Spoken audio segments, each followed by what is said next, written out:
All right, Tina, we have good news. 12 dogs adopted in just the past 2 days, and they've also set a record for the month with 50 adoptions. So thank you to everybody who came out and adopted a lovable pet right here from Chatham Animal Services. A pet like Silas. Look at this. When you come here to sort of shop for an animal, you have these bios of the dogs. There's Silas down there. Easy to walk, happy boy, playful and fun. The staff here is painstakingly kind of poured over these dogs and discussed their temperaments. Look at you performing for the camera. There we go, Silas. All right, Dr. Jake Harper is in charge of this whole operation. I mean, that's really great news. Awesome. I mean, what do you think about that? The community support has been awesome for this. You know, we've had a lot of intakes. We've taken a little bit more dogs than normal. So being able to get more dogs out this month has been fantastic. Yeah, were you kind of saying that, you know, there were a lot of surrenders maybe around the COVID period, and now it was kind of ticked up again? Yeah, it's kind of ticked up. Our adoptions had been kind of dropping for a little bit. I think, I don't know if it's the economy, what's going on with people just not.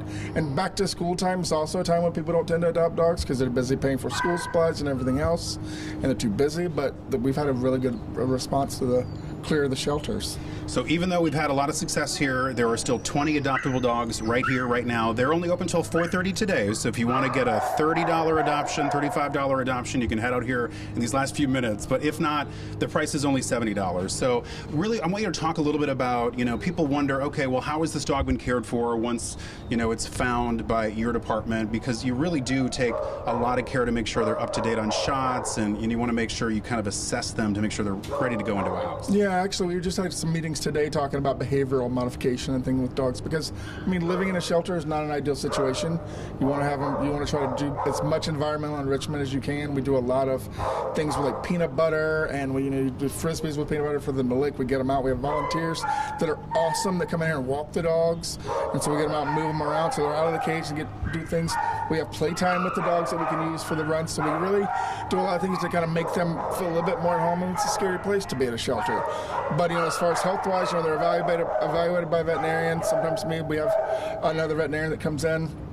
They're vaccinated. They get full age-appropriate vaccines, and by the time they leave here, they're spayed or neutered. So you kind of get all those things done. You still have to get, you know, yearly vet visits and stuff. But when you get a dog, those fees cover a lot of that. I mean, it costs way more than $70. Yeah, absolutely. Okay. Yeah, all right, absolutely. thank you so much, and best of luck with getting these other animals here some loving homes.